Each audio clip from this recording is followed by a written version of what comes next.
Coucou tout le monde, j'espère que vous allez bien. En tout cas moi ça va super bien. On se retrouve aujourd'hui pour une nouvelle vidéo. Ça va être une vidéo qui est assez personnelle. Vous avez dû le voir de toute façon sur la miniature ou dans le titre. Mais j'en dirai plus après le générique. Alors je vous laisse avec le générique.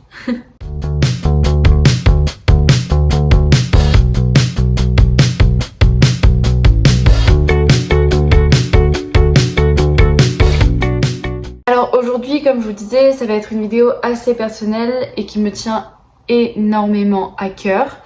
Parce qu'aujourd'hui, je vais vous parler de choses que j'ai vécues durant plusieurs années. J'ai été victime de dépression, on va dire ça comme ça, durant quand même pas mal d'années. J'ai eu des troubles du comportement alimentaire aussi. Durant très longtemps et je me suis scarifiée durant on va dire environ 4-5 ans, un truc comme ça. Donc c'est des choses qui sont assez dures à vivre, à entendre et à dire accessoirement. Mais maintenant que j'ai surmonté tout ça et maintenant que je m'en suis sortie, j'estime qu'il est important que je vous en parle et que je fasse de la sensibilisation et que je vous raconte mon expérience par rapport à tout ça. Parce qu'à l'heure actuelle, beaucoup de jeunes adolescents, même jeunes adultes, etc., sont victimes de ces maladies mentales-là. Et à l'heure actuelle, je trouve que même si on en parle beaucoup plus qu'avant, je dois l'avouer, c'est encore assez tabou et les personnes n'osent pas en parler. Alors aujourd'hui, moi ça fait environ 2 ans que je m'en suis sortie par rapport à la dépression. Environ 2 ans aussi que je me suis sortie de la scarification, mais par contre ça fait légèrement plus d'1 an que je me suis sortie des troubles du comportement alimentaire. Alors c'est encore assez récent, oui, certes, mais justement c'est pour ça que je veux vous en parler. Et donc si je prends la parole aujourd'hui, c'est pour vous sensibiliser comme je vous l'ai dit et pour briser les tabous. Et pour montrer que ça peut arriver à n'importe qui, à n'importe quand et surtout qu'on peut s'en sortir. Parce que je suis persuadée qu'à l'heure actuelle, lorsque vous voyez mes réseaux sociaux, lorsque vous me voyez sur YouTube ou quoi, vous vous dites absolument pas que j'ai vécu tout ça. Donc voilà. Il faut savoir que dans cette vidéo, je vais m'adresser à tout le monde. Que vous soyez victime, témoin, membre de la famille de quelqu'un qui souffre de ça. Enfin voilà, je m'adresse réellement à tout le monde. Et c'est super important. Alors que vous ayez vécu ça ou vous soyez en plein dedans, que vous compreniez pas vraiment ce qui se passe, ce que c'est, etc. J'espère vraiment que mon témoignage va pouvoir vous aider. Alors tout d'abord, on va commencer avec mon histoire, on va dire. Donc il faut savoir que j'ai vécu énormément de choses dans l'enfance. Ça a commencé quand j'avais 6 ans. Mes parents se sont séparés une première fois. Et en fait, ma génitrice nous a emmenés, mes frères et moi, à plus de 3h30 de distance en voiture de mon père. Et donc c'est-à-dire qu'on voyait très peu notre père et ma génitrice critiquait constamment mon père, etc. Elle avait mis mon père dans la position du méchant et elle dans la position de victime. Mais le problème c'est que elle-même était malade à cette époque-là. C'est-à-dire qu'elle perdait énormément de poids, elle s'alimentait pratiquement plus, etc. Et j'ai dû m'occuper de mes petits frères durant quelques temps. Il faut savoir que du coup, moi j'avais 6 ans, Eloane en avait 4. Si moi j'en avais 6, oui ça doit être ça. Et ouais, on en avait à peu près 2. Sachant que moi j'allais sur mes 7 ans. Donc si je réfléchis, Ewen le dernier avait 3, Eloane avait 4 ans et demi, il allait faire ses 5 et moi j'allais sur mes 7. Donc ça a été compliqué pour moi parce que forcément à l'âge de 6-7 ans t'es pas censé t'occuper d'enfants en bas âge. Et donc ça n'a pas aidé. Après le déménagement, donc quand on est arrivé dans le Gard avec ma génitrice et mes frères, donc sans mon père, ben forcément on a été dans une nouvelle école. Donc moi j'ai fait ma rentrée en CE1 et ça s'est mal passé dès le début. Je me suis fait harceler dès la première journée d'école. Parce que c'était une petite école de village, on était vraiment pas beaucoup. Je suis même pas sûre qu'on était 30 dans la classe, pour vous dire à quel point, voilà, on n'était pas beaucoup. Et donc on était 2 nouvelles ce jour-là, et c'est moi qui ai été pris en grippe. Donc je me suis fait harceler de mon CE1 à ma 6e, donc en harcèlement physique, harcèlement scolaire, donc de mon CE1 à la milieu CM2. Et ensuite, du coup, le harcèlement a continué, mais sur les réseaux sociaux, de par les mêmes personnes, hein, du milieu CM2 à peu près mon début 6e. Mais ça, vous le savez déjà. Ou si vous ne le savez pas et que vous voulez plus d'informations sur le harcèlement scolaire que j'ai vécu, ma phobie scolaire, etc. On n'en parlera pas plus dans cette vidéo, mais ce sera dans l'autre vidéo que j'ai fait il y a quelques mois déjà sur ma phobie scolaire et les raisons du CNED, etc. Donc je vous la mets dans le petit i, ou ici, je sais plus où il est, un des deux côtés. Donc voilà, donc ça a été compliqué pour moi, le harcèlement scolaire, et c'est là où mes TCA ont commencé, en sachant que je me suis certes fait harceler pendant 4 ans et demi, mais je me suis fait violer et j'ai subi des attouchements pendant environ 5 ans. Ça a commencé, j'avais 6 ans, et j'allais pas sur mes 7, j'avais réellement 6 ans, c'était voilà. Et ça a terminé, j'avais 11 ans, un truc comme ça, et c'était la même personne. C'était ce jeune garçon-là qui était le fils de la meilleure amie à ma génitrice. Donc, je me faisais harceler en même temps de me faire violer à répétition, et donc ça n'a pas aidé, et puisque j'avais... à l'époque où les TCA, etc. ont commencé, j'avais 8-9 ans. J'ai fait de l'hyperphagie. Donc je mangeais énormément. En fait, je mangeais pour avaler mes problèmes et pour essayer de les contenir. En gros, c'était ma méthode à moi de me mettre un mur. C'était de manger. Je mangeais tout le temps. Je mangeais beaucoup. J'allais fouiller dans les placards la nuit pour manger. J'ai pris beaucoup de poids à ce moment-là. Le stress des viols à répétition et du harcèlement scolaire m'a valu un ulcère à l'estomac. Alors c'est pas vraiment facile de vivre avec un ulcère à l'estomac, en plus des TCA. Et donc ensuite je suis arrivée en 6e, ça allait mieux. Parce que j'avais 11 ans, le harcèlement scolaire était fini, je me suis retrouvée dans un collège exceptionnel qui était vraiment incroyable, j'ai fait de merveilleuses rencontres, je me suis fait beaucoup d'amis, les professeurs étaient extraordinaires, les CPE, etc. pareil, donc là plus de harcèlement scolaire, plus de viol parce que les ponts avaient été coupés avec le violeur, ça allait très bien, mais... sans compter que, en fait, j'allais garder des séquelles de ce que j'avais vécu durant la primaire. J'ai oublié de vous dire, mais mes parents se sont séparés pendant 7 ou 8 mois, un truc comme ça.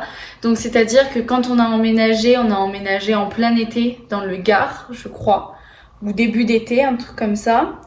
Et environ, je sais plus... entre fin septembre et début novembre, on va dire, dans l'automne, mon père et ma génitrice se sont remis ensemble et donc on était à nouveau tous les 5. Donc là, on était tous les 5, mais voilà, j'avais pas pris en compte à mon arrivée au collège, pour moi, tout était loin derrière. La séparation de mes parents, ils étaient de nouveau ensemble, on était de nouveau tous les 5. Le harcèlement scolaire était fini, les viols c'était fini. Pour moi j'étais passée à autre chose parce que je n'y pensais plus quand je suis arrivée en 6e. Pour moi c'était fini. Donc j'arrive en 6e, tout se passe bien. Et là, on arrive en 5e et il y a le Covid. Donc, on est confinés. Et le confinement, bizarrement, je l'ai pris très très bien. Alors moi, le confinement je l'ai vraiment pas mal vécu. Ça s'est même très très bien passé. Voilà. Et en fait, en 2020, été 2020, on déménage à nouveau. On reste dans le Gard, on change juste de petits villages, de petites villes pour avoir une maison plus grande, parce qu'on habitait en appartement, dans une résidence, donc on avait un énorme jardin, etc. L'appartement était quand même assez grand, parce qu'on y vivait à 5 sans problème. Mais voilà, mes parents en avaient marre. Ils voulaient une maison avec un jardin, enfin qu'on soit chez nous. Donc on emménage dans une maison. C'est vraiment incroyable, vraiment génial. Et là, du coup, arrive la 4e. Et en fait, quand on emménage à cet endroit-là, moi, mon état mental commence à se détériorer. Pas le problème de la maison ni rien, mais de ce qui commençait à se passer entre à nouveau mes parents et l'école en fait, enfin le collège. Alors en fait, il faut savoir que à ce moment-là, je me suis mise en couple, on va dire, parce que c'était pas réellement un couple, on était au collège, il n'y a pas eu de bisous, il y avait pas de câlin, enfin voilà, on était des amoureux, à ce qui paraît. Et en fait, ce garçon-là a voulu m'embrasser, mais moi je ne voulais pas, et donc il a essayé de le faire de force. Mais en fait, moi j'ai réussi à le repousser, je suis tombée par terre, lui est parti, mes copines m'ont demandé si j'allais bien, et visiblement j'avais l'air d'être passée à autre chose. Mais en fait, mentalement, ça a créé un déclic où, bizarrement, j'ai tout ressorti. Le harcèlement, les viols, tout est remonté à la surface. Et donc à partir de ce moment-là, je suis tombée dans un cercle vicieux. J'ai commencé à me morfondre, donc je suis tombée en dépression et je m'en voulais énormément de ce que j'avais pu laisser faire les gens contre moi. Donc j'ai commencé à me scarifier. Alors au début c'était pas grand chose. J'avais un ciseau à bourron et en fait je me traçais des traits dessus. Mais en fait c'était juste ça m'ouvrait pas, ou du moins très peu parce que j'en saignais pas, mais ça me laissait des traces comme des brûlures en fait, comme des brûlures avec une toute petite plaie, mais vraiment pas de là à ce que ça saigne. Et en fait j'ai commencé à bien aimer cette sensation. Et en fait au fur et à mesure j'ai commencé à le faire de plus en plus souvent. Puis est arrivé le compas, puisque du coup le ciseau ne me faisait plus assez mal, et donc avec le compas, là j'ai commencé à m'ouvrir et là je commençais à saigner.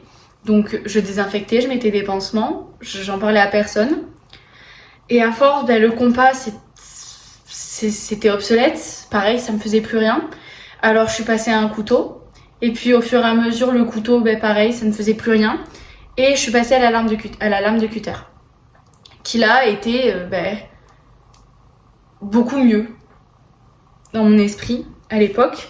Mais il faut savoir que c'était pas la première fois que je me scarifiais quand j'étais en 4e.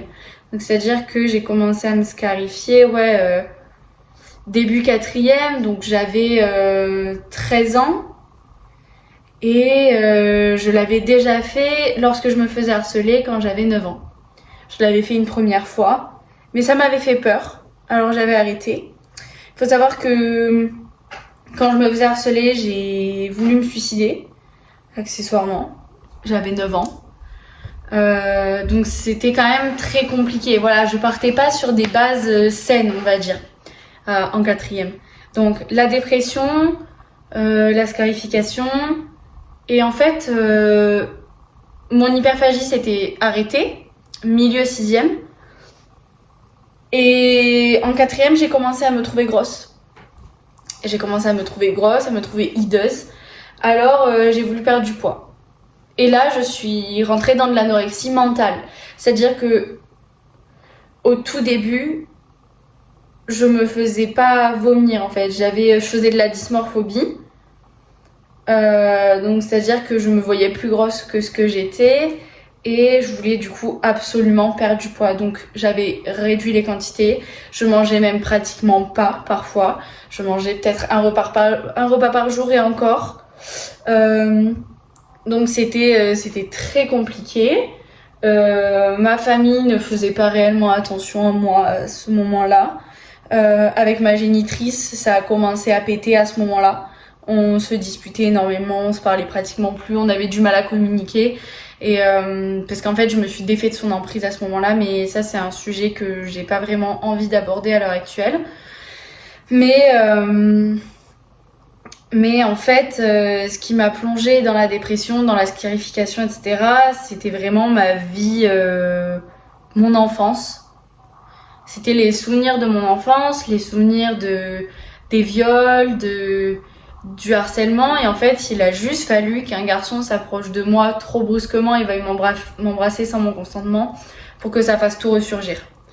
Alors à ce moment-là, ce garçon, j'ai arrêté de lui parler parce que c'était mon moyen de me protéger. Quelques années après, on a repris contact parce que je suis allée lui parler, je lui ai dit bon voilà, ça à l'époque, oui effectivement, t'aurais pas dû le faire. Il s'est excusé, il a compris son erreur et puis on est devenus amis après. Mais voilà. Et donc en quatrième, moi, grosse dépression, j'allais vraiment pas bien. Je cachais tout derrière un sourire. J'ai fait ce qu'on appelle de la dépression souriante. C'est-à-dire que les réels symptômes de ma dépression apparaissaient que quand j'étais toute seule. C'est-à-dire que dès que j'étais avec du monde autour de moi, je souriais, je rigolais, je faisais des blagues, je faisais comme si j'étais la plus heureuse du monde, alors que véritablement, au fond de moi, j'étais en train de mourir. Et donc, en arrivant en troisième, je me mets avec un garçon. Ça a été ma première vraie relation, entre guillemets, parce qu'il y avait que des bisous et des câlins, enfin voilà, j'étais en troisième. Je me mets avec un garçon, ça se passe bien, jusqu'à environ 5 mois de relation, un truc comme ça, donc on s'est mis ensemble en septembre. 5 mois de relation à peu près, où en fait il me trompe une première fois. Donc déjà que moi j'étais malade, j'étais en pleine dépression, je me scarifiais, etc. Il me trompe, je le prends vraiment pas bien, mais je le pardonne. Il me trompe une seconde fois, une troisième fois, etc. Bon, à force, je le quitte. Mais bref, voilà, pour dire que à ce moment-là, la relation au début était saine et après ne l'a plus été. En sachant que quand je suis arrivée en troisième, on a appris que ma génitrice trompait mon père avec la voisine d'à côté. Donc double choc, ma génitrice trompe mon père et en plus de ça, c'est avec une femme. Donc double choc, j'en veux énormément à ma génitrice, surtout que ça allait pas depuis quelques temps. Elle nous laissait un peu à nous-mêmes, enfin mes frères et moi, etc. Bon, mon père était là, hein, mais mon père travaillait beaucoup. Ma génitrice était luxée l'épaule, donc elle travaillait plus. Et donc en fait, c'était elle qui s'occupait de nous en général. Et sauf que elle a commencé à tromper mon père et elle a commencé à nous laisser un petit peu plus tout seul, à s'occuper moins de nous, etc. Bref, ça m'a mis encore plus mal que ce que j'étais. Alors je me suis scarifiée 2 fois plus, je suis tombée dans ma dépression 2 fois plus. J'ai voulu faire une tentative de fugue. Je crois que je suis partie de chez moi 2-3 heures. Je suis pas partie bien loin, hein. Je suis partie dans le champ en face de chez moi. Mais ça reste que j'ai suscité la panique dans toute la famille. Et que à ce moment-là, si j'ai fugué, c'était pas parce que j'avais envie de vivre une autre vie. C'est parce que j'avais besoin qu'on sache que j'allais pas bien. J'avais besoin qu'on m'aide, sincèrement, et je trouvais pas d'autres moyens. Je me faisais du mal parce que je me faisais souffrir, je me faisais payer tout ce que j'avais pas su faire, tout ce que j'avais pas su me rebeller, en fait, tout ce qui se passait autour de moi. J'avais l'impression que c'était constamment ma faute. J'avais des mauvaises notes, je me scarifiais. Je me regardais dans le miroir, je me trouvais pas belle, je me scarifiais. Mes parents se disputaient, je me scarifiais. Il y avait une dispute avec mes frères, je me scarifiais. Il y avait une dispute avec mes copines au collège, je me scarifiais. C'était tout le temps comme ça. Et parfois, même si ça allait bien en apparence, même s'il n'y avait pas de dispute, etc., j'étais tombée dans une addiction à la scarification et à l'automutilation. Et c'est-à-dire que parfois, juste, je m'ennuyais et j'étais là et je repensais Ça peut paraître bizarre, et si vous êtes dedans, vraiment, ça doit être compliqué pour vous de m'en entendre parler, mais c'est vraiment pour vous dire qu'on s'en sort. Mais à l'époque, quand parfois je m'ennuyais, quand j'avais rien à faire, je m'allongeais dans mon lit et je repensais au froid de la lame contre ma peau, puis quand elle commence à la déchirer, comme c'était chaud, à sentir ma peau s'ouvrir, etc. C'est vraiment compliqué d'en parler à l'heure actuelle. Vraiment, j'ai envie de pleurer, de me dire, mais en fait, c'était mon seul moyen de me soulager à ce moment-là. Alors, c'est très compliqué pour moi d'en parler à l'heure actuelle, mais... Enfin, en fait, c'est pas compliqué pour moi de vous en parler, mais c'est juste que d'un côté, je me dis... Les personnes qui vous regardez cette vidéo, si vous êtes dedans, ça peut vous faire chuter. Et c'est pas du tout le but, bien au contraire. Donc, à ce moment-là... Pardon. Je vais prendre une gorgée d'eau, excusez-moi.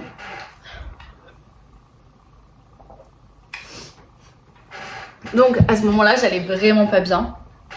J'étais en plein dans mes TCA, en plein dans ma dépression, dans ma scarification, etc. Et en fait, j'ai décidé d'en parler à quelqu'un. Et je m'attendais pas à ce que cette personne aille le dire à mes parents. Mais ça a été l'une des meilleures choses qui puisse m'arriver, que cette personne en parle à mes parents. À l'heure actuelle, cette personne, je la déteste du plus profond de mon âme, parce que c'est pas réellement une bonne personne. Mais je peux pas nier le fait qu'à ce moment-là, elle m'a énormément aidée. À ce moment-là, elle a dit ce qui se passait à mes parents. Mes parents ne m'ont pas envoyée au collège ce jour-là. Et je savais pas réellement pourquoi. Et c'est du coup, une fois que mes frères étaient à l'école, et au collège pour mon petit frère, que mes parents se sont assis en face de moi et m'ont dit, bon, Valou, on sait que tu vas pas bien, on sait que tu te fais du mal, montre-nous tes blessures. À l'époque, je les faisais là, sur l'entièreté ici de mon avant-bras, sur mes mollets, à l'intérieur, dans mes mollets. J'en faisais ici aussi, mais c'était plus rare parce que je suis droitière. J'ai réfléchi. J'en faisais sur mes doigts, ici à ce niveau-là, parce que c'est discret. Enfin, c'est discret. Genre, quand t'as une ou deux griffures sur le doigt, les gens ils se disent pas que c'est de la scarification. Surtout que moi j'ai des chats. J'en avais pas mal. Là à l'heure actuelle, vous connaissez Pépé, et j'en avais d'autres avant qui sont avec ma génitrice malheureusement. Mais donc voilà, donc mes parents m'ont demandé, je leur ai montré. Ils m'ont confisqué les outils. À l'époque, en troisième, je le faisais avec compas couteau. À l'époque, la lame de cutter n'était pas encore arrivée. Donc, mes parents m'ont confisqué ça pour me forcer à plus le faire. Mes parents vérifiaient tous les jours si j'avais pas de nouvelles blessures, et ils m'ont envoyé voir une psychiatre d'abord. Une psychiatre qui était très nulle, soit dit en passant. Très très nulle psychiatre. J'y suis restée même pas un mois, j'ai changé de psy après. Je suis passée justement chez un psychologue et plus chez un psychiatre. Où cette psychologue m'a dit par contre il va falloir que tu ailles voir un médecin ou un psychiatre pour te faire prescrire des antidépresseurs, parce que là vraiment ça va pas. Elle me dit là les antidépresseurs ça va pas te soigner, mais ça va être une béquille. Elle me dit ça va être une béquille pour ta guérison. Elle me dit il faut que t'en prennes à l'heure actuelle. Elle me dit je te force pas, mais il faut que t'en prennes. Donc on m'a prescrit des antidépresseurs. Donc ça c'était en janvier, février ou mars 2022, je crois. Oui, c'est ça, à peu près. Ouais, c'est ça. Et du coup, à ce moment-là, j'ai pris des antidépresseurs donc de mars jusqu'à mai. Je les ai arrêtés en mai parce que j'en avais marre. La molécule ne me correspondait pas. Je crois que j'avais de la fluoxétine. C'était ça, j'avais de la fluoxétine. La molécule ne me correspondait pas. Je ne ressentais plus rien. Or, ce n'était pas le but. Le but était que je ne ressente plus aussi fortement la douleur et la tristesse. Mais là, je ressentais plus rien. J'arrivais plus à être heureuse. J'arrivais plus à rien. Et donc, je l'ai arrêté. Mais je l'ai arrêté du jour au lendemain. C'est-à-dire que j'ai même pas demandé à mon médecin de baisser la molécule ou quoi. Je l'ai stoppé. J'ai terminé la boîte. J'en ai plus jamais repris. Enfin, plus jamais. C'est un bien grand mot puisque j'en ai repris quelques années après. Enfin, 1 an après. Et donc là, j'arrête la fluoxétine. Je suis toujours sous somnifère parce que oui, j'ai fait des insomnies. J'ai été insomniaque. Je le suis encore un peu, mais ça va beaucoup mieux maintenant que mentalement je vais mieux. Donc je garde par contre les somnifères parce que vraiment la nuit c'est une horreur. Si j'arrive pas à dormir, et ben en fait je pense qu'à me scarifier, etc. En sachant que mes parents certes m'avaient confisqué ceci, cela, mais ensuite j'ai trouvé la lame de cutter, donc ils me les ont confisquées en janvier ou début février. Mi-janvier, parce que fin janvier je commence avec la psychiatre et mi-mars je commençais avec ma psychologue. Alors donc là, voilà, j'ai été mise sous antidépresseur, je me scarifie toujours. Je continue à voir ma psychologue, je la vois 2 fois par semaine à mes souvenirs. Voilà. Ça m'aide beaucoup, mais pas assez parce que je tombe dans une relation non consentie et très perverse et violente durant 2 mois. Donc ça ne m'aide absolument pas. Je retombe 4 fois. Je retombe. Je rechute, je me rescarifie à nouveau, pire qu'avant. Je suis encore plus profond dans ma dépression. Mais je ne veux toujours pas reprendre d'antidépresseurs. Je veux m'en sortir autrement. Et je télécharge l'application I Am Sober pour essayer de me sevrer de mon addiction à la scarification. J'y arrive pendant 2 mois, je me scarifie plus et je rechute. Et ainsi de suite. Je rechute pendant 1 semaine et pendant 2 mois, pareil, je suis sobre et je rechute. Et ça a été comme ça pendant quelques mois, je dirais 6 mois. 2 mois de sobriété, 1 semaine de rechute. 2 mois de sobriété, 1 semaine de rechute. Je crois que ça a été ça, à peu près. Et du coup, là, on arrive en octobre 2022 où je rencontre Nino. Et là, c'était la lumière sur mon chemin assombri. Je continuais avec I Am Sober, j'essayais de me sevrer.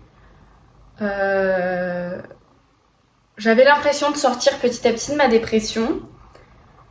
Mais en fait, c'était pas totalement le cas parce que avec ma génitrice, on se parlait plus. Du coup, on se parlait plus du tout puisque mes parents se sont séparés en avril. En avril, mes parents se sont séparés, donc j'ai emménagé avec mon père. Il y a eu, puisqu'ils étaient mariés, une séparation de corps à l'amiable, d'abord, ça s'appelle comme ça, avant le divorce, puisqu'ils n'étaient pas sûrs de divorcer. Et donc à ce moment-là, moi, je décide d'aller vivre chez mon père. Donc je vis chez mon père pendant environ 1 an.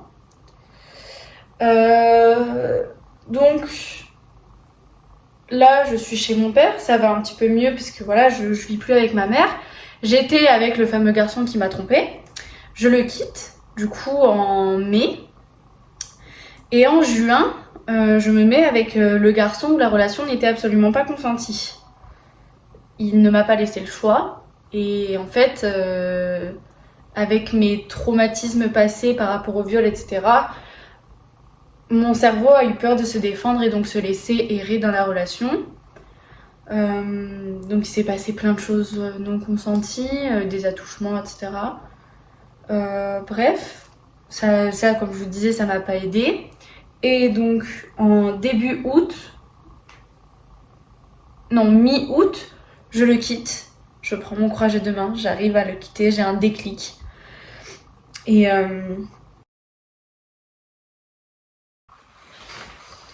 donc excusez-moi, ça a coupé, mais en gros voilà, je vous parlais de cette relation non consentie et donc j'ai eu le déclic, donc je l'ai quitté. Et bref, donc je le quitte mi-août et début octobre, je rencontre Nino. Et donc là, comme je vous disais, coup de foudre, vous connaissez l'histoire de toute façon. Il me fait me sentir importante, comprise, belle. En fait, tout ce que j'avais jamais ressenti auparavant. Je tombe amoureuse de lui, mais c'est vraiment mon premier amour et ma première réelle relation. C'est toute ma vie à l'heure actuelle et ça depuis le début de notre relation. Dans 6 mois, ça fera 3 ans qu'on est ensemble. J'ai pas vu le temps passer et c'est grâce à lui aujourd'hui que je vais mieux. Et ça, je peux pas le nier. Donc bref, donc quand je me mets avec lui, je me scarifie toujours. Perséphone. Ouais. Donc comme je vous disais, quand je me mets avec lui, je me scarifie toujours. Je suis toujours très très loin dans ma dépression. L'anorexie, toujours. Toujours de l'anorexie mentale. Même si j'ai essayé de me faire vomir, je n'ai jamais réussi. Je n'ai jamais réussi parce que je vomis très peu. Même en étant malade, c'est très rare que je vomisse. Donc en fait, j'ai jamais réussi à le faire de moi-même. Donc en fait, j'ai très vite abandonné et donc je continuais à ne pas manger. C'était le seul truc qui fonctionnait pour que je perde du poids. Et en fait, au moment où on s'est mis ensemble, je mangeais vraiment très très très peu. Et donc il essayait toujours de me faire manger. Je me souviens qu'il y a un de nos rendez-vous, un de nos premiers rencarts en novembre, je crois, ouais, début novembre. Il a voulu m'emmener au tacos pour que je puisse manger quelque chose de... Enfin voilà, pour que je combatte le truc, j'ai pris une salade. Et la salade, j'ai eu du mal à la finir. Parce que mentalement, je ne pouvais pas. J'étais... Et c'est resté longtemps comme ça, puisque ça faisait déjà quelques années. Donc j'étais en dépression quand on s'est mis ensemble, j'étais anorexique quand on s'est mis ensemble, et je me scarifiais. Donc en fait, il aurait pu fuir.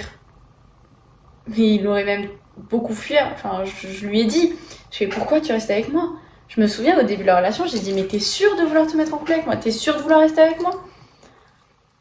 Je lui dis, dans ma vie, ça ne va pas. Je lui disais, je suis malade. Je disais, j'ai rendez-vous chez la psy toutes les semaines. J'ai des cicatrices partout parce que je me fais du mal. Je n'arrive pas à manger parce que j'ai peur de grossir. Je dis, Nino, tu ne peux pas te mettre avec quelqu'un comme moi. Et il me dit, je me fiche. Je me souviens qu'il m'a dit ça. Il me dit, je me fiche que tu sois malade. Il me dit, je suis amoureux de toi et je ne te laisserai pas tomber. Il me dit, quoi qu'il arrive, je serai avec toi. Et il me dit, et ça pour toujours. Il me dit, jamais je ne te laisserai tomber parce que tu es malade. Et donc, à ma grande surprise, il a tenu sa promesse. Et il m'a aidé à m'en sortir petit à petit. Donc, niveau nourriture, ça allait un petit peu mieux. Je mangeais normalement.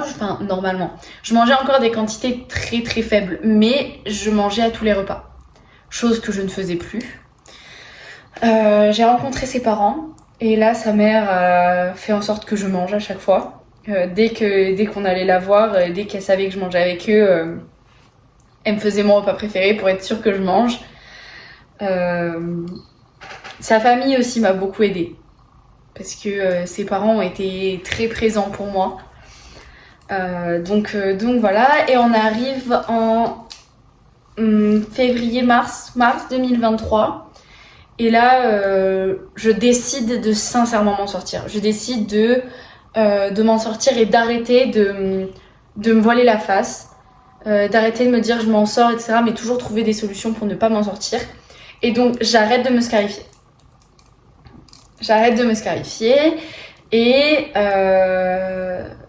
je tiens sans scarification jusqu'à 2024. Je tiens 1 an sans me scarifier. Alors pour vous, ça peut être rien, mais pour moi, à ce moment-là, c'était une folie. Je recommençais à manger normalement, j'ai repris des antidépresseurs, donc de mars, en fait en mars, j'ai repris mes antidépresseurs, j'ai décidé d'arrêter de me scarifier, j'ai continué à voir ma psychologue, j'ai tout fait pour m'en sortir. En mars 2023, c'est là où j'ai eu le déclic. Parce qu'en fait, je me suis dit, il faut que j'arrête de faire subir. Parce que je faisais subir, mine de rien, à mon père, à mes frères, à Nino, à mes oncles et tantes, à mes grands-parents. Enfin, c'était... excusez-moi, il y a Pépé qui va aller sous la couette. C'était vraiment... Puisque je n'allais pas bien, je faisais subir à tout le monde. Tout le monde me voyait dépérir. Et donc, à ce moment-là, je décide de m'en sortir. Je prends des antidépresseurs durant... jusqu'à juillet, je crois. Ouais, c'est ça, jusqu'à juillet. Donc, de mars à juillet. Et en fait, quand je commence à aller mieux, j'en parle à mon médecin. Cette fois-ci, j'arrête pas du jour au lendemain. J'en parle à mon médecin et je lui dis, là, ça va mieux. Je pense que je peux réussir à m'en sortir sans antidépresseurs. Est-ce qu'on peut les arrêter ou comment on fait? Elle me dit, on va réduire la molécule. Donc en fait, on réduit le dosage jusqu'à ce que j'en prenne plus. Donc c'est ce qu'on a fait et ça m'a beaucoup aidé. J'ai pas eu le contre-coup en fait. L'année d'avant, j'avais eu le contre-coup de l'avoir arrêté direct. Là, j'ai pas eu le contre-coup. J'ai eu le temps de me remettre de mes émotions, etc. Donc je me scarifiais plus, je prenais plus d'antidépresseurs, je prenais plus de somnifères. J'avais arrêté.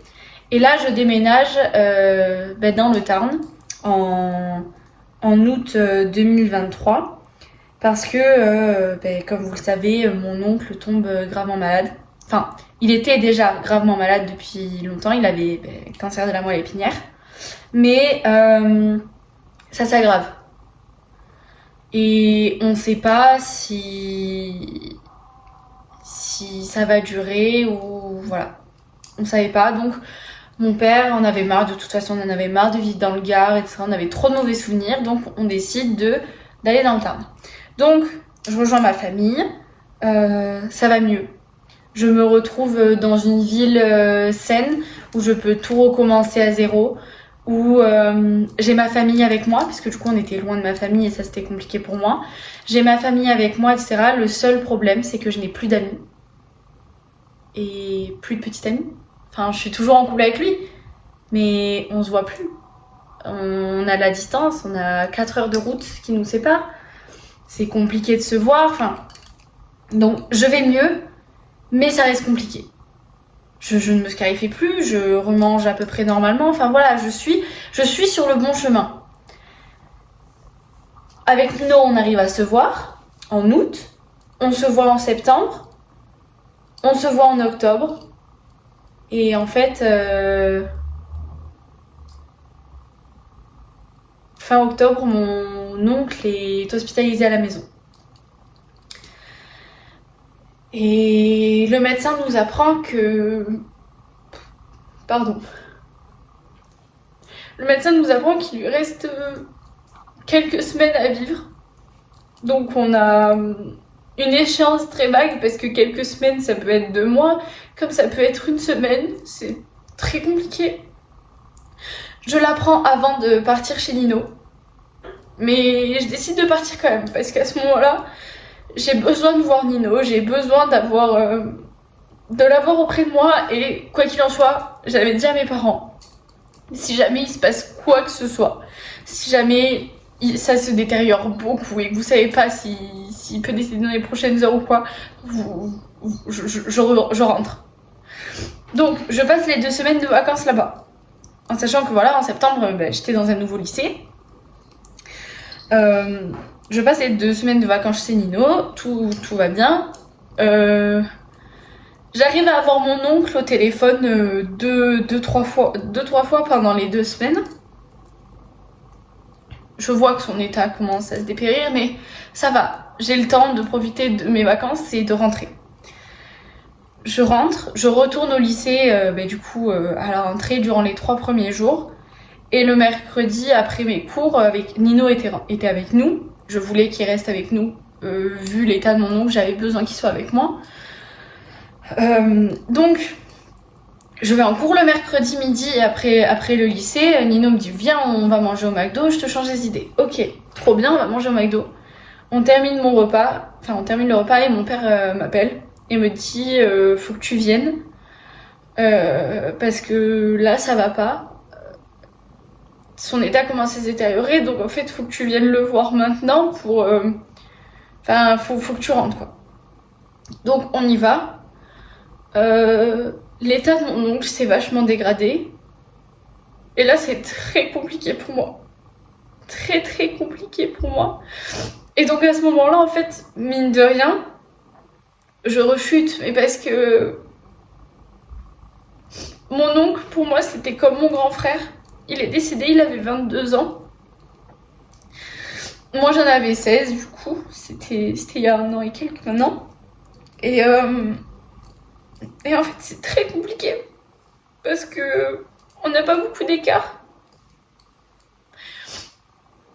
On n'a vraiment pas beaucoup d'écart et c'est comme mon grand frère pour moi.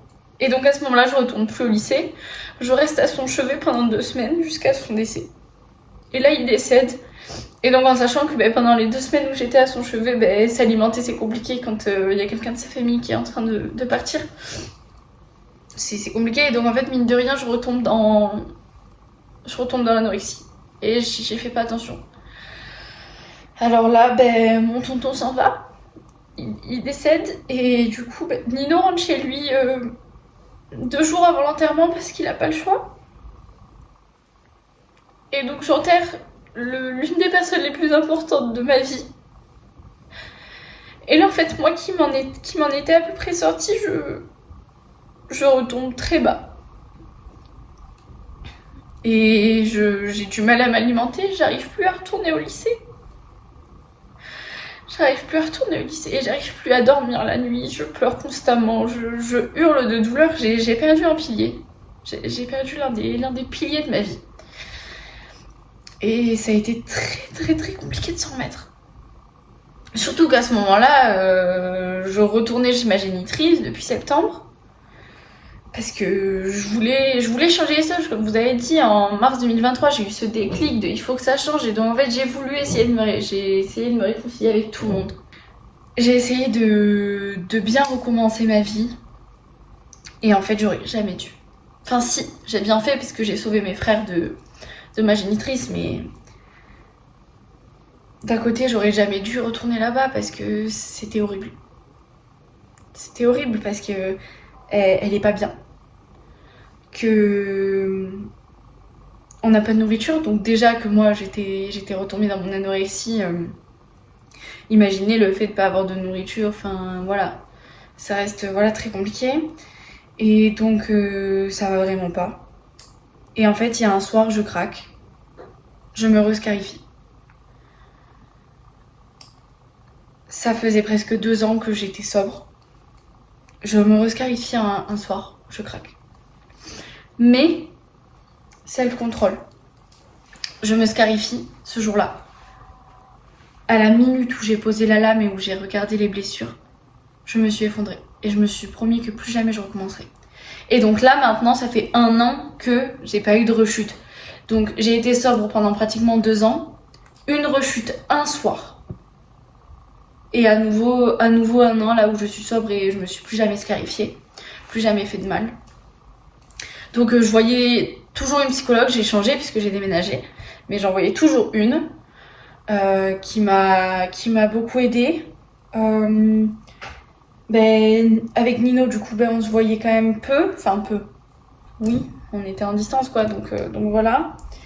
Il y a une période où nous deux, ça allait pas très bien. Je venais de perdre mon oncle, etc. C'est cette période-là, c'était en janvier. Donc moi, j'ai perdu mon oncle mi-novembre. Voilà, ça a été très compliqué pour moi. La nouvelle année, etc. L'approche de sa date d'anniversaire, enfin bref. Du coup, j'allais pas bien. Nino allait pas bien parce que la distance commençait à peser. Donc ça n'a pas aidé, enfin bref, voilà, j'ai rechuté en février. Un jour en février. Et ensuite, à ce moment-là, je me suis dit, mais en fait, plus jamais. Je fais là, tu t'en sors en fait, ça suffit. Tu arrêtes de rechuter pour X ou Y raison. Et depuis ce moment-là, j'ai continué à bien travailler avec ma psychologue. À l'heure actuelle, je la vois plus depuis août. C'est mon choix, mais je sais que si jamais ça va pas, je reprends rendez-vous de suite. Voilà, mais à l'heure actuelle, c'est mon choix de plus voir ma psychologue. J'ai 17 ans, bientôt 18. Je pense que je suis assez grande pour décider je ne vois plus ma psychologue. Donc voilà, j'ai plus repris d'antidépresseurs. Mais par contre, j'ai pris de l'Ataract contre les crises d'angoisse que je faisais après le décès de mon oncle. Donc en janvier, j'ai commencé à prendre de l'Ataract. J'en prenais que contre les crises d'angoisse, donc j'en prenais pas souvent. Mais voilà. Et donc, arrive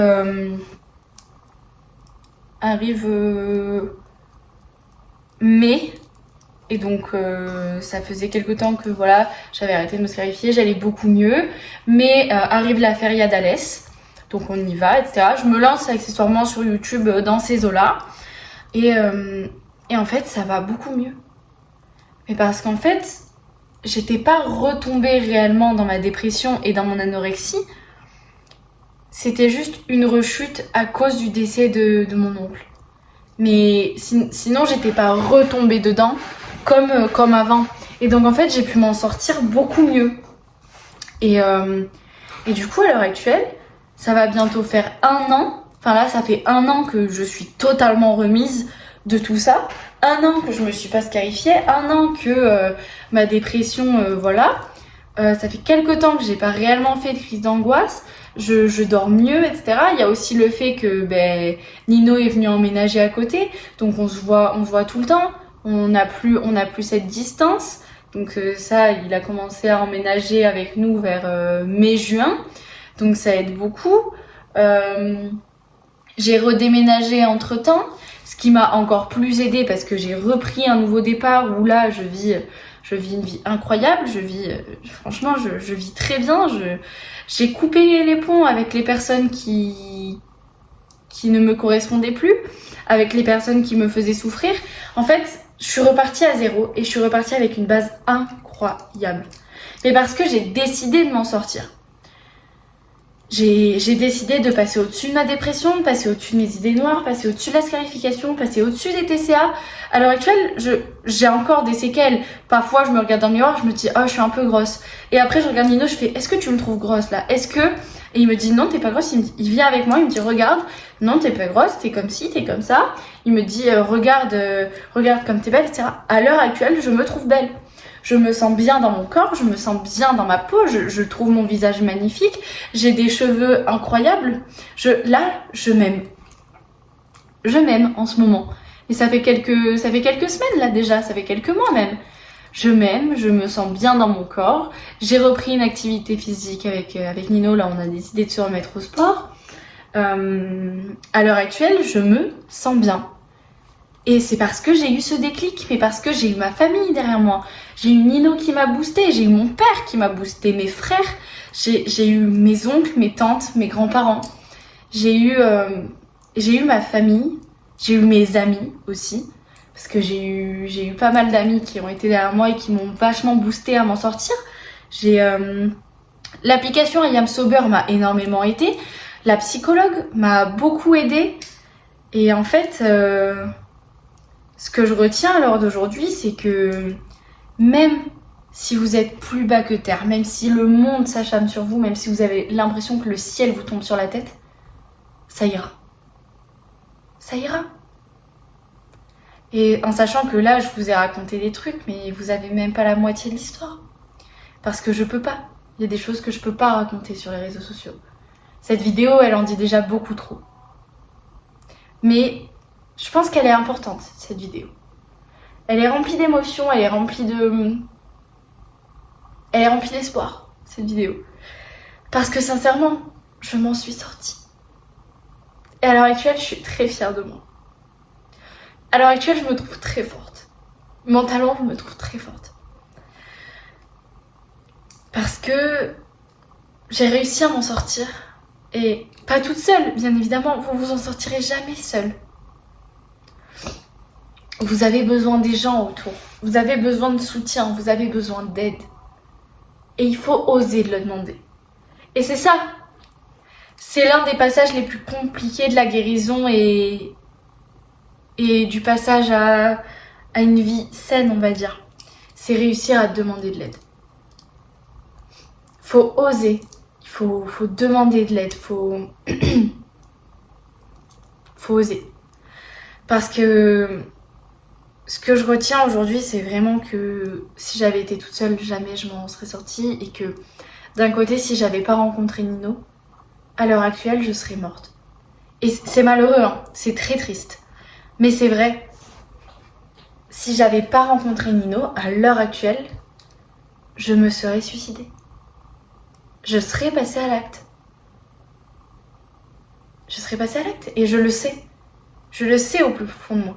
Et Nino le sait, je lui ai déjà dit. S'il n'était pas rentré dans ma vie à cette période-là, 2 mois après, je serais plus là. Et pourtant, regardez où j'en suis aujourd'hui. Vous voyez ce que je veux vous dire ou pas? Même si j'ai failli y passer à cause de tout ce que j'ai vécu, ben aujourd'hui, je me tiens devant vous. J'ai une chaîne YouTube. J'ai des réseaux sociaux. Je vais passer le bac dans quelques mois.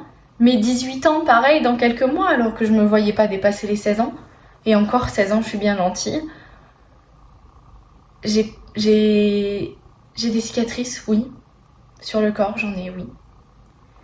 Elles sont pas toujours visibles. Elles sont pas aussi visibles que celles que vous verrez sur les réseaux sociaux. Parce que, sincèrement, je les faisais pas aussi profondes. Je l'ai fait une fois aussi profonde. Et j'ai des cicatrices. Mais pas comme les autres.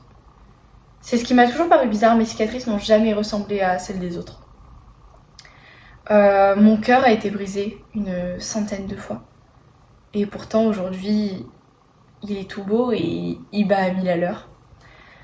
Mon corps a été abîmé. Mais aujourd'hui, je me tiens debout. Je marche, je cours, je saute. Je danse. Qu'est-ce que vous voulez que je vous dise de plus? Aujourd'hui, je suis heureuse et je m'en suis sortie. Je m'en suis sortie.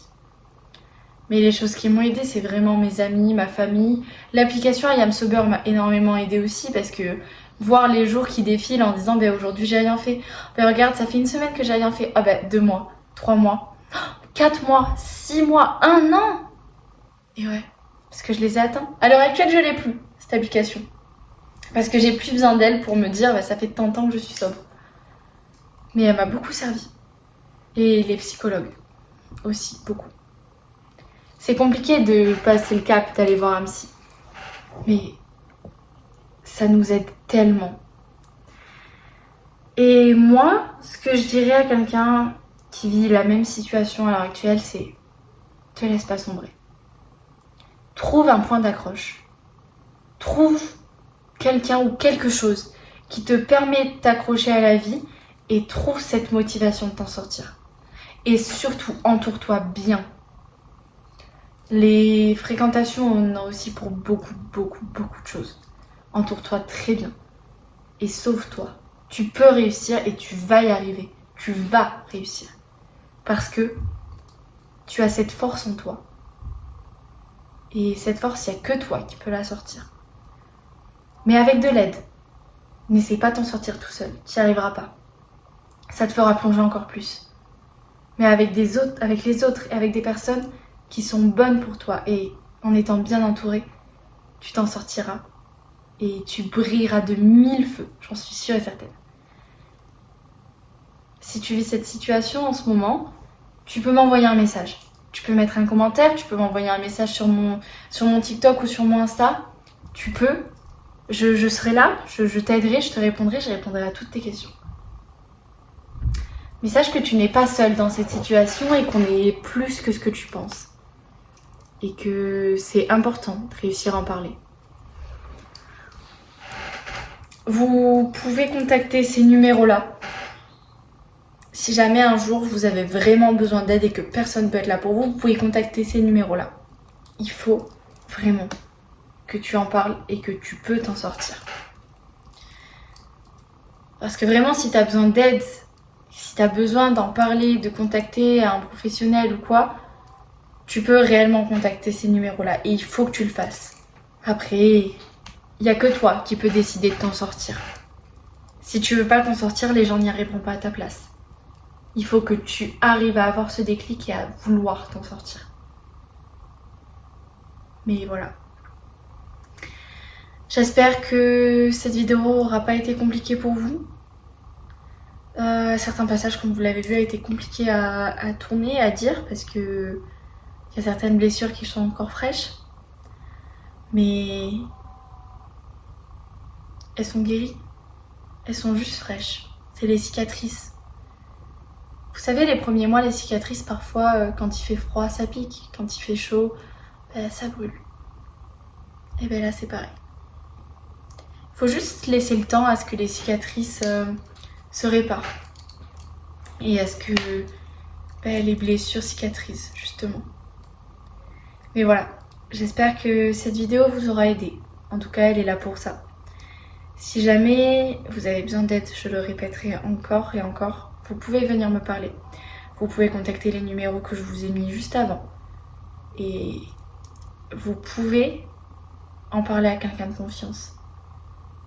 Et vous pouvez vous en sortir, je vous le promets. Donc